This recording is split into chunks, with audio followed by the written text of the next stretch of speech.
Tatum, lumaki ang tsansang makakabalik sa season na ito. Naglalaro na ng 5-on-5 sa G League, Pacers vs Knicks. Overtime na sagupaan nagtapos sa kalungkutan para sa New York. At Buddy Hield at Butler nagbahagi ng FaceTime sa social media. Hindi maganda ang pananatili sa Atlanta.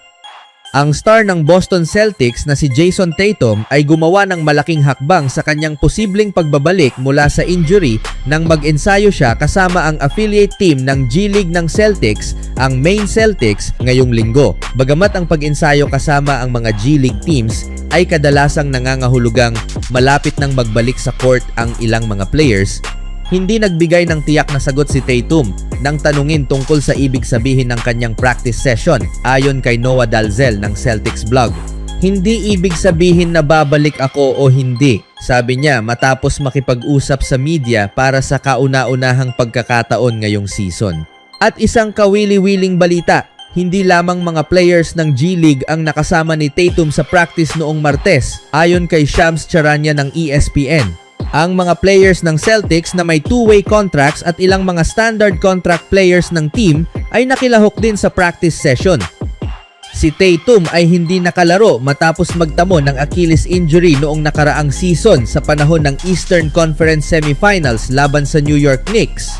Habang nagkaroon ng spekulasyon tungkol sa kanyang posibleng pagbabalik matapos ang isang workout video na kumalat noong nakaraang buwan, pati na rin ang kanyang recent na G League practice, mukhang maghihintay pa ang mga fans ng Celtics ng kaunting panahon. Patuloy ko pang pinipino ang aking kalagayan. Patuloy pa rin akong dumadaan sa proseso ng rehab, sabi ni Tatum. Hindi ko sinasabi kung babalik ako o hindi.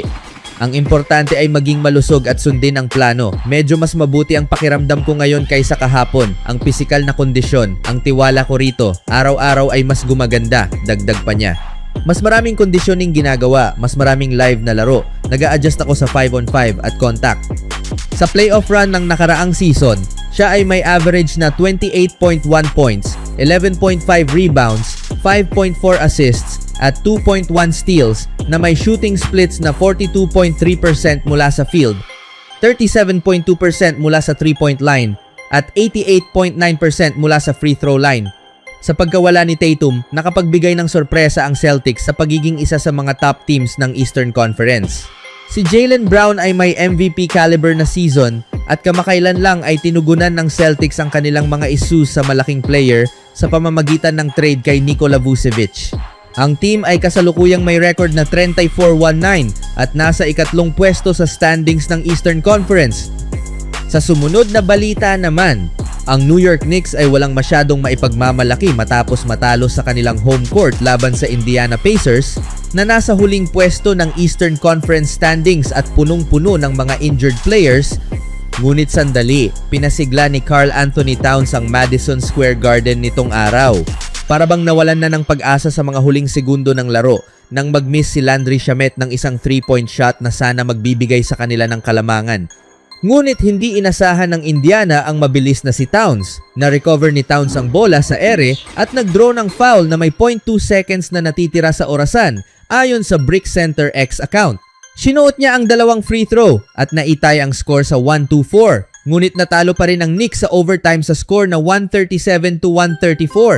Hindi nagamit ng New York ang pangalawang pagkakataon na ibinigay ni Towns at muling nakaranas ng matinding pagkatalo laban sa Pacers. Kahit wala si Tyrese Haliburton, patuloy na tinatamaan ng Indiana ang team na ito.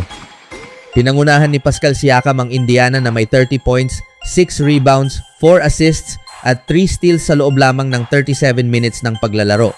Nagambag naman sina Andrew Nembhard na may 24 points, 10 assists at 4 rebounds. Quentin Jackson na may 19 points, 6 rebounds, 3 assists, 1 steal at 1 block sa loob ng 28 minutes. Para naman sa New York Knicks, si Jalen Brunson ay nakagawa ng 40 points sa 15 of 31 shooting. Si Towns ay may 22 points at 14 rebounds. Si Bridges ay nagdagdag ng 22 points. At si Josh Hart ay gumawa ng kasaysayan sa franchise sa isang triple-double, 15 points, 11 rebounds at 11 assists. Ngunit umalis ang New York sa arena na may pangalawang talo sa 3 laban. Ang mga high motor plays tulad ng ginawa ni Towns upang pansamantalang iligtas ang laro ay nagpapakita ng uri ng basketball na nais makita ng mga fan ng Knicks. Sa kasamaang palad, hindi nagbigay ng sapat na depensa ang team ni Mike Brown. At ganun lang, nasayang ng Knicks ang karamihan sa tiwala na nabuong nila mula sa kanilang kamakailang 8-game winning streak. Kailangan maging aktibo si Karl Anthony Towns at ang kanyang mga kasama sa offensive glass kapag nakipaglaban sila sa Philadelphia 76ers ngayong Huwebes. Kung ang Knicks ay papasok sa All-Star break na may magkasunod na pagkatalo, ang susunod na 8 araw ay magiging parang isang walang katapusang oras. Sa huling balita, matapos ang 122 consecutive games para sa Golden State Warriors kabilang ang playoffs, napagtanto ni Steve Kerr noong huling bahagi ng Disyembre na hindi na kailangang siguradong bahagi ng rotation si Buddy Hield. Habang ginawa ni Kerr at ng Warriors ang desisyong ito, ilang linggo na ang nakalipas.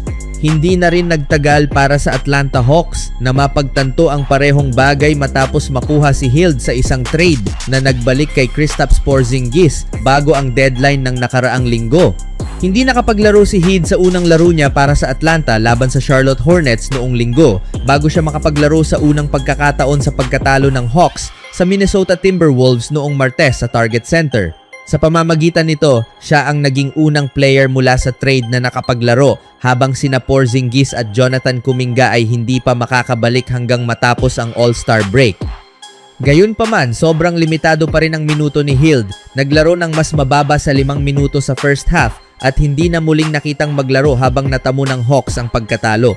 Kahit wala ang mga pangunahing starters na sina Jalen Johnson at Dyson Daniels na parehong hindi makapaglaro, kaunti na lang ang pagkakataon para kay Hield na nagmintis ng kanyang tanging 3-point attempt at nagkaroon ng isang turnover habang wala ng ibang stats. Ang performance niya noong Martes ay tiyak na hindi naging tampok, ngunit ang kanyang FaceTime sa kanyang former teammate na si Jimmy Butler ay naging viral nang mag-comment ito sa Instagram.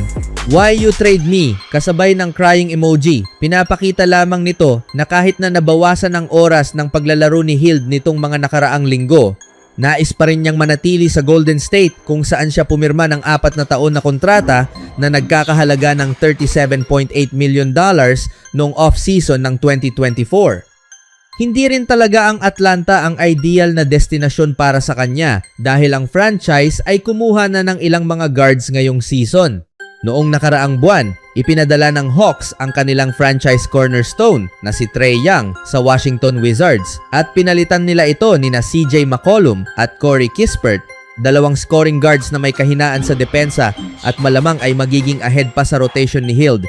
Kasama rin dito si former Los Angeles Lakers guard Gabe Vincent na naglaro ng 19 minutes mula sa bench laban sa Timberwolves. Dahil dito, mahirap makita ang pagkakataon ni Hield na makakuha ng regular na minuto hanggang sa natitirang bahagi ng season.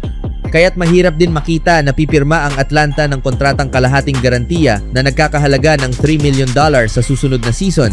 Nag-average siya ng 8 points, 2.5 rebounds, at 1.5 assists sa 44 games kasama ang Warriors ngayong season bago ang trade at nag-shoot ng 43.3% mula sa field at 34.4% mula sa 3-point range.